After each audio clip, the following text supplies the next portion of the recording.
উত্তম জাতি হিসেবে আপনারা আমারে বানাইলেন আল্লাহ, জোরে বলেন মারহাবা। আর একটু জোরে বলেন মারহাবা। সর্বোচ্চ উত্তম জাতি, উত্তম মানুষ, আর এই মানুষের মাঝে এমন একজন মানুষ পাঠাইলেন যিনি কুল কায়নাতের রহমত, অল পৃথিবীর রহমত, আসমানের রহমত, জমিনের রহমত, যিনি নবীদের রহমত, নবীদের নবী, তিনি হলেন রাহমাতাল লিল আলামিন। আর একটু জোরে বলেন না মারহাবা।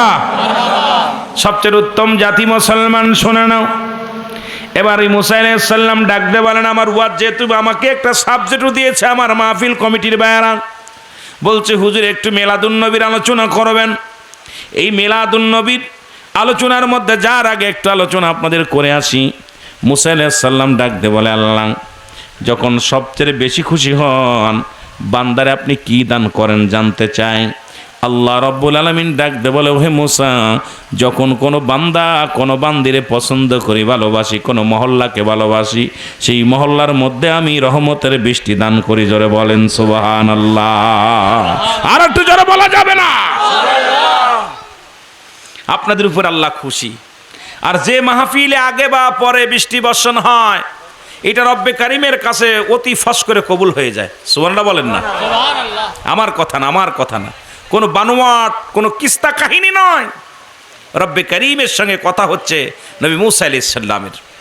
আল্লাহ রাব্বুল আলামিন বলেন, সেই মহল্লার মধ্যে, সেই এলাকার মধ্যে কি দেয়? জোরে বলেন, কি দেয়?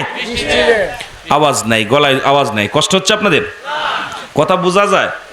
আমার ভাষা বোঝা যায়? তাহলে উত্তর দিতে হইব। আমার দিয়ে ওয়াজ করাইতে হবে। আমার দিয়ে যত ওয়াজ করাই নিতে পারবেন তত আমার ভিতর কোনো এলেম নাই, কোনো আমল নাই। জান্নেওয়ালা না, বন্যওয়ালা না, আকাশের নিচেই জমিনের উপর আমার মতো নরাধনকে দিয়া আলোচনা করা সম্ভব না।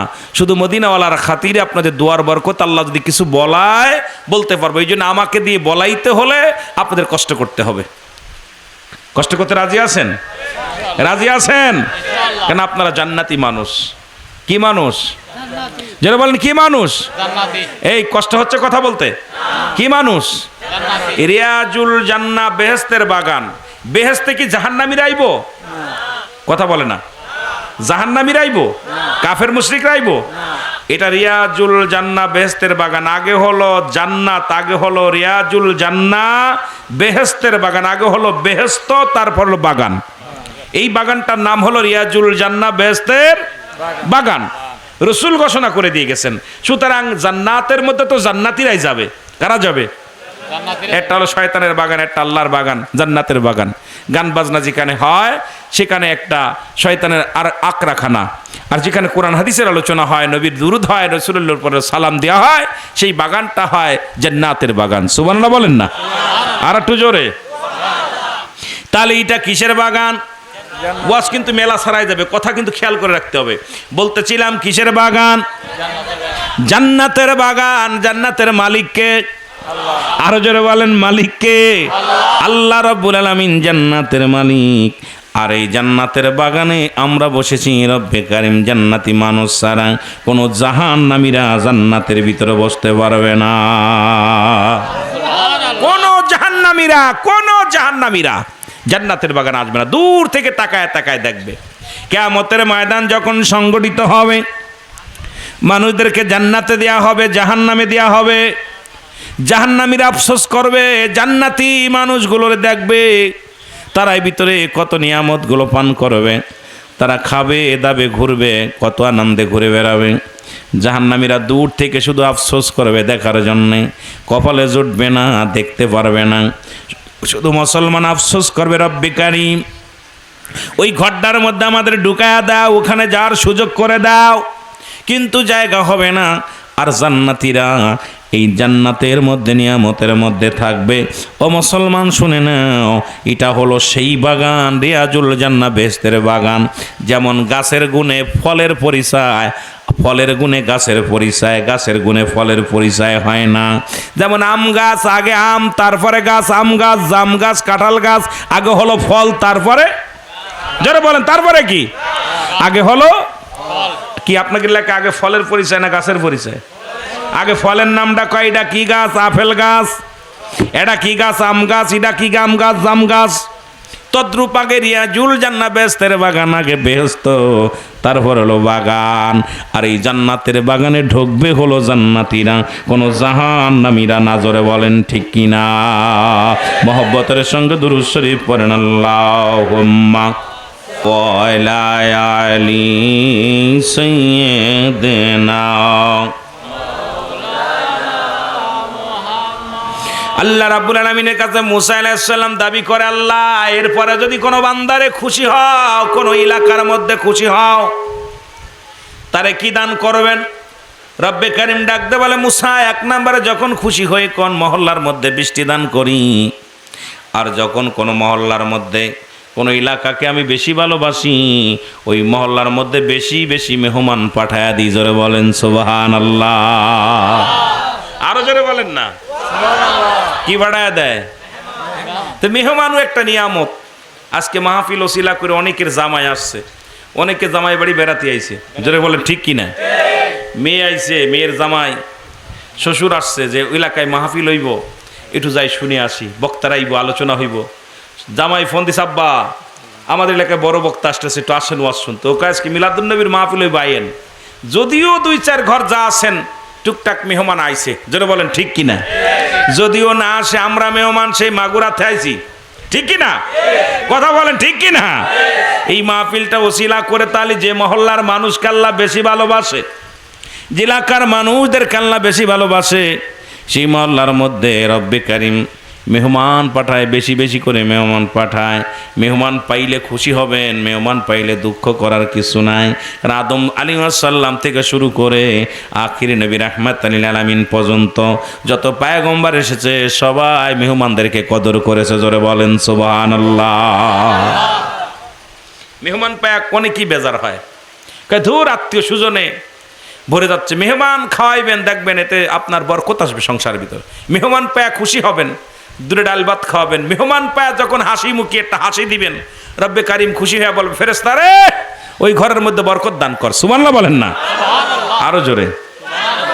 কিন্তু আমরা অনেকেই চিন্তা করি মেহমান আসলে মুখটা বেজার হয়ে যায়, অভাব, এখন এই মুহূর্তে মেহমান আসলো কি করবো? আরে রিজিকের মালিক তো আল্লাহ, ফয়সালা তো আল্লাহ দিব, মেহমান তো পাঠাইবো আল্লাহ, ওর ভিতরে সব ইচ্ছা করলে হইব না, এটা আল্লাহর তরফ থেকে আইব। জোরে বলেন ঠিক কিনা? মুসা আলাইহিস সালাম বলে, আল্লাহ এরপরে যদি সব চাইতে বেশি খুশি হও, তার চাইতে যদি বেশি খুশি হও, 3 নাম্বার জানতে চায় রব্বে কারীম। মুসা আলাইহিস সালাম বলে, আল্লাহ এর চাইতে যদি বেশি খুশি হও তাহলে কি পাঠাও? মুসা আলাইহিস সালাম বলার পর আল্লাহ বলেন, বান্দারে মুসারে শোনো, 3 নাম্বার হলো যে ঘরের মধ্যে, যে বাড়ির মধ্যে যে বান্দা বান্দির উপরে আমি অত্যন্ত রাজি খুশি হয়ে যায়, ওই বান্দার ঘরের মধ্যে বেশি বেশি কন্যা সন্তান দান করি। জোরে বলেন সুবহান। আর একটু জোরে। অনেক বাবা আছি মেয়ে হলে বেজার হয়ে যায়, মুখটা মলিম হয়ে যায়, ঠিক কি না? আগের যুগে আমি জাহিলা জামানায় নবী আসার আগে কন্যা সন্তান হলে জীবিত কবর দেওয়া হতো, ঠিক কি না? তাদেরকে ভোগের পাত্র মনে করা হতো, ভোগের পাত্রী মনে করা হতো। মেয়েদের হায়ানি পাস হলে তাদেরকে দূরে সরে ফেলানো হতো, মেয়েদেরকে লাঞ্ছিত করা হতো। মেয়েরা ছিল অবহেলিত, মেয়েরা ছিল লাঞ্ছিত। কিন্তু এই মেয়েদের দাম বাড়ছে নবী রাহমাতুল লিল আলামিন আসার পর। যখন রাহমাতুল লিল মিলাদুন নবী শুরু হলো, রসুল আসার পর মেয়েদের উচ্চ মাকামিনার দাম এমন দাম হলো, এত মর্যাদা রাসূলুল্লাহ দিয়েছেন। কারণ আল্লাহ পাক খুশি হয়ে বলছে, সবচেয়ে বেশি খুশি হলে আমি কন্যা সন্তান দান করি। জোরে বলেন মারহাবা। এমনকি রাসূল যদি কোথাও বেড়াইতে যাইতেন, মনে রাখবেন নবী যখন কোথাও যাইতেন, দাওয়াতের কাজে যাইতেন, বিবির কাছে ছুটি চাইতেন, সবার কাছে বলে সর্বশেষে ফাতেমারে ডাক দিতেন। আম্মাজান ফাতেমা তু জোহরাকে ডাক দিয়ে মাথায় হাত বুলায় বলতেন, মা আমি যাইতেছি ইসলামের দাওয়াতে। আপনারাও রাসূল বলছে যখন ঘর থেকে বাইর হবেন, কোথাও যাবেন, বিদায়ের সময় সর্বশেষে মেয়েকে বলে যাবেন। আর সর্বপ্রথম যখন বাড়িতে প্রবেশ করবেন, সর্বপ্রথম মেয়ের জন্য কিছু হাদিয়া নিয়ে আসবেন, হাতে করে আনবেন। মেয়েকে ডাক দিয়ে মাথায় হাত বোলায় দিবেন। কারণ আল্লাহ রাব্বুল আলামিন খুশি হয়েছে মেয়েদের উপরে, রাসূল খুশি হয়েছে মেয়েদের উপরে। রাসূলুল্লাহ কোথাও গেলে, হিজরতের কাজে বা কোথাও যুদ্ধের ময়দানে, কোথাও দাওয়াতের জন্য বাইর হলে, সর্বশেষে আম্মাজান আম্মাজান, আমার আম্মাজান ও মুসলমান ফাতেমা তুজোরা, আমার মা ফাতেমারে বলে যেতেন, আর আসিয়াই প্রথম ফাতেমার ডাক দিতেন। এ দ্বারা প্রমাণ হয় আল্লাহ কত ভালোবাসে কন্যাদেরকে, আবার রাসূলও ভালোবাসে কন্যাদেরকে, আমরাও ভালোবাসতে চাই কন্যাদেরকে। জোরে বলেন মারহাবা।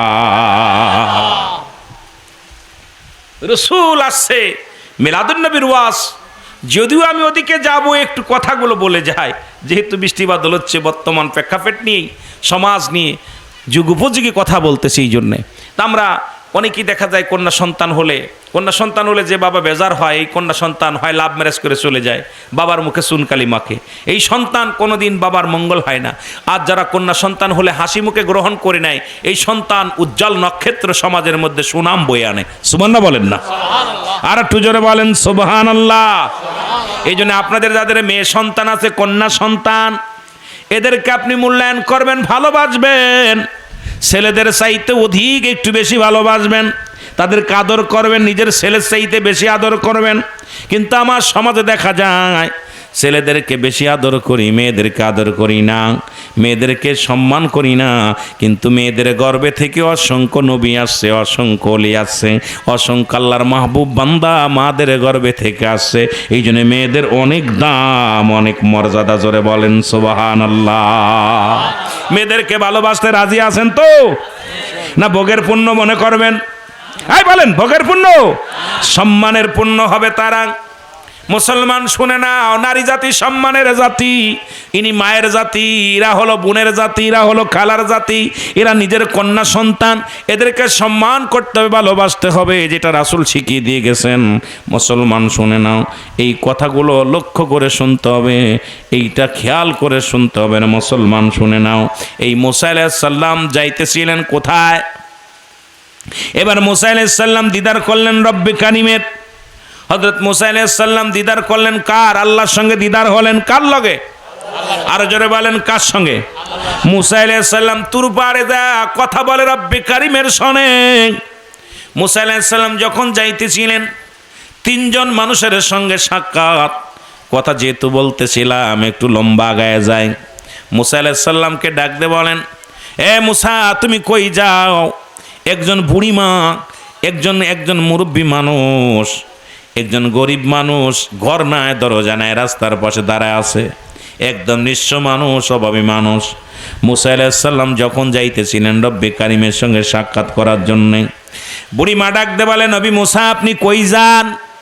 মুসা আলাইহিস সালাম বলে, বুড়িমা আমি যাইতেছি রব্বে কারিমের সঙ্গে দিদারের জন্যে, আল্লাহ রাব্বুল আলামিনের সঙ্গে দিদার করার জন্যে।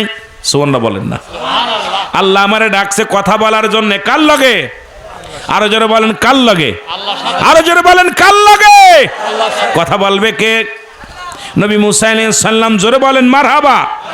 নবী মুসা আলাইহিস সালাম কথা বলবে, কথা বলার জন্য রওনা হয়ে গেছে। বুড়িমা বলে, বাবা মুসা রে, তুমি তো কতবার গেলে রব্বে কারিমের সঙ্গে দেখা করার জন্য, কথা বলতে। আমি বুড়ি মানুষ, অভাবী মানুষ, একটা জানতে চাই একটা কথা। আমি এত গরিব মানুষ, আমারে গরিব বানাইলো আমার রব্বে কারিম, আমারে এত গরিব বানাইলো, এত অসহায় বানাইলো, কোনো টাকা পয়সা নাই, ঘর নাই, দরজা নাই, বাড়ি নাই, ছেলে নাই, মেয়ে নাই। তুমি তোমার রব্বে কারিমের কাছে জেনে আসবা আমি কি আমল করলে, কি কাজ করলে ধনী হয়ে যাব, এই আমলটা তুমি জেনে আসবা। জোরে বলেন সুবহানাল্লাহ। বড় লোক হওয়ার স্বাদ জাগছে অন্তরে, বড় লোক হওয়ার স্বপ্ন জাগছে মনের ভিতরে, কি কাজ করলে আমি ধনী হব, বড় লোক হব। মুসা আলাইহিস সালাম বলে, তোমার নালিশটা আমি নিলাম, আল্লাহর কাছে জিগাইব। আমিন বলেন, একটু জোরে বলেন। একটা নালিশ নিলেন। দ্বিতীয় নাম্বার, দেখে এক ধনী, বিশাল ধন সম্পদের মালিক, বিশাল বাড়ির মালিক, গাড়ির মালিক, ডাক দে বলে, নবী মুসা তুমি কই যাও? মুসা আলাইহিস সালাম বলে, ডাক দে বড়ি বাবারে, আমি যাইতেছি রব্বে কারিমের সঙ্গে দিদারে, কারণ আমি যাইতেছি তুর ফাড়ে, রব্বে কারিমের সঙ্গে সাক্ষাৎ হবে, কথা হবে, সেই আলাপ করার জন্য আমি যাইতেছি। কয় নবী মুসা একটা কথা শুনে নাও, আল্লাহ আমার এত ধন সম্পদ দিছে, টাকা পয়সার অভাব নাই, আমি তোমার কাছে জানতে চাই, তোমার রব্বে কারিমের কাছে, আল্লাহর কাছে জিগাইবানি আমি এই ধন সম্পদ কেমনে শেষ হইব, কেমনে আমার ধন সম্পদ কমে যাবে, এইটা একটু জানিয়ে আসবা। এত ধন সম্পদ আমার দরকার নাই, এই ধন সম্পদ কি কাজ করলে কমে যাবে একটু জানিয়ে আসবা। জোরে বলেন মারহাবা। একজন হলো গরিব আর একজন ধনী। বাবা ভালো করে, এখানে অনেক ধনী গরিব আছেন, আছেন না? কথা বলেন আছেন না? আর ধনী মানুষ ওয়াজ শোনে না, যারা বড় লোক এরা ওয়াজ শুনতে আসে না। আমার জানা মতে বড় লোকরা ওয়াজ শুনতে আসে না, ওরা টাকা দিয়ে জান্নাত কিনতে চায়।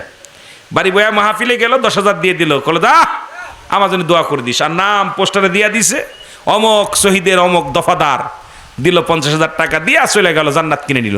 ওয়াজ বেশিরভাগ মধ্যবিত্ত ফ্যামিলি, গরিব ফ্যামিলির মানুষগুলো আল্লাহমুখী বেশি, এরা ওয়াজ মাহফিলে বেশি বসে। জোরে বলেন না সুবহানাল্লাহ। বিশ্বাস হয় না আপনাদের?